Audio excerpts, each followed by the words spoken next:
Shalom Ibu Murni dan teman-teman semua. Di sini kami kelompok 8 ingin mempresentasikan hasil diskusi kami mengenai pelarangan ibadah jemaat Kristen Tesalonika di Tangerang. Namun sebelum itu, izinkan kami untuk memperkenalkan diri kami masing-masing. Saya Danis Pulantau-Bulun dari Fakultas Hukum, NIM 240710101360. Saya Cornelius Diskamto dari Fakultas Hukum dengan NIM 240710101323. Saya Simon Tamunan dari Fakultas Hukum dengan NIM 240710101217. Nama saya Alfani Polber Andreal dari Fakultas Ekonomi dengan NIM 240810101085. Perkenalkan, nama saya Niko Morano Pirmasitorus dari Fakultas Hukum dengan NIM 240710101186. Perkenalkan, nama saya Hodren Tegarsit Simarangkir dari Fakultas Hukum dengan NIM 210710101222.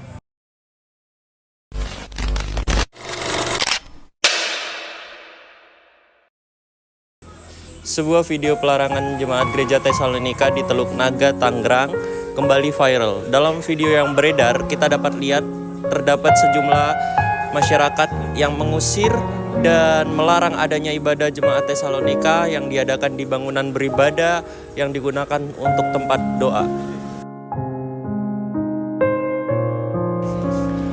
Pemerintah Kabupaten Tangerang merespon video ini dengan klarifikasi.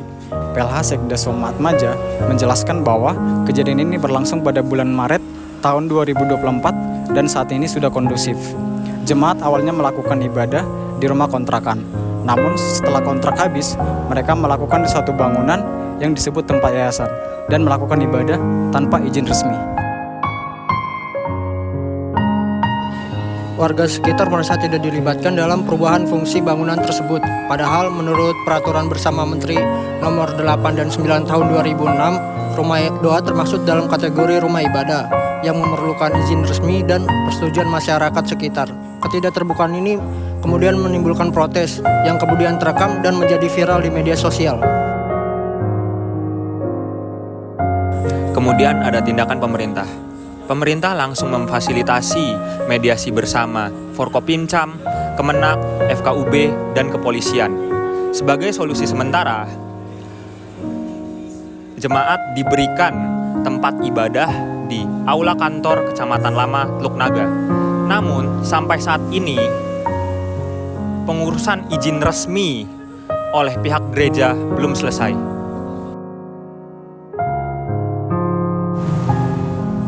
Jadi pada peristiwa yang sedang viral hari ini, kita dapat lihat bahwa dengan adanya kasus ini ada dua pandangan yang akan muncul, yaitu pro dan kontra. Pro sendiri terdapat pada sisi masyarakat, yang dimana membangun rumah ibadah tanpa adanya izin, anggapan masyarakat akan menyebabkan kericuan sosial, sedangkan kontra sendiri terdapat pada sisi jemaat, di mana alasan administratif tidak dapat dijadikan sebuah alasan untuk pembatasan ibadah. Dari dua hal ini kita dapat melihat keseimbangan hukum dan juga keseimbangan hak asasi manusia sendiri itu adalah dua hal yang sangat penting dan tidak bisa diabaikan. Selanjutnya kita masuk ke bagian solusi. Setelah melakukan mediasi, ada beberapa poin yang menjadi solusi. Yang pertama, diberikannya tempat pengganti sementara untuk kegiatan ibadah.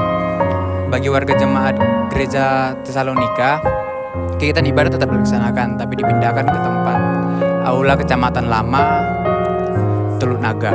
Hal ini bertujuan untuk agar kegiatan ibadah tetap terlaksana dengan aman tanpa adanya gangguan dari pihak-pihak lain. Opsi yang kedua yaitu pendampingan. Pimpinan FKUP menyatakan bahwa dia akan bekerjasama dengan pimpinan gereja untuk mengurus surat izin. Hal ini bertujuan agar kedepannya surat izin dapat segera diberlakukan dan didapatkan dengan cara yang efisien. Yang ketiga, yaitu adanya pengarahan. Sungguh disayangkan di masa kejadian adanya beberapa oknum tak bertanggung jawab yang melontarkan ujaran kebencian. Untuk mengatasi hal ini, agar tidak adanya konflik lebih lanjut, akan diberikan pengarahan kepada masyarakat sekitar tentang bagaimana cara mentoleransi umat beragama di Indonesia. Dalam masa pelaksanaan solusi-solusi tersebut, warga jemaat gereja Tesalonika akan dinyatakan aman dengan bantuan para aparat dan tokoh-tokoh masyarakat juga mengatakan bahwa akan membantu dalam menjaga harmonisasi dalam kehidupan bermasyarakat. Terima kasih. Dari perspektif teologi Kristen, gereja diajarkan untuk merespon dengan kasih dan damai. Yesus mengajarkan dalam Matius 5 ayat 44, "Kasihilah musuhmu dan berdoalah bagi mereka yang menganiaya kamu." Dan dalam amanat agung yang tertulis dalam Matius 28 ayat 19-20, gereja tidak hanya dipanggil untuk memberitakan Injil, tetapi juga untuk menjadi teladan di tengah masyarakat, ketaatan hukum, disertai kesaksian hidup yang damai. Kasus Gereja Tesalonika di Tangerang adalah cerminan dari tantangan kebebasan beragama di tengah masyarakat majemuk. Dengan komunikasi yang terbuka, kasih yang konsisten, dan komitmen pada peraturan yang berlaku, gereja masih bisa tetap menjadi terang bahkan dalam tekanan sekalipun. Sekian presentasi dari kelompok 8. Kami ucapkan terima kasih kepada Ibu Murni yang telah memberikan kami kesempatan untuk mempresentasikan hasil diskusi kami. Shalom.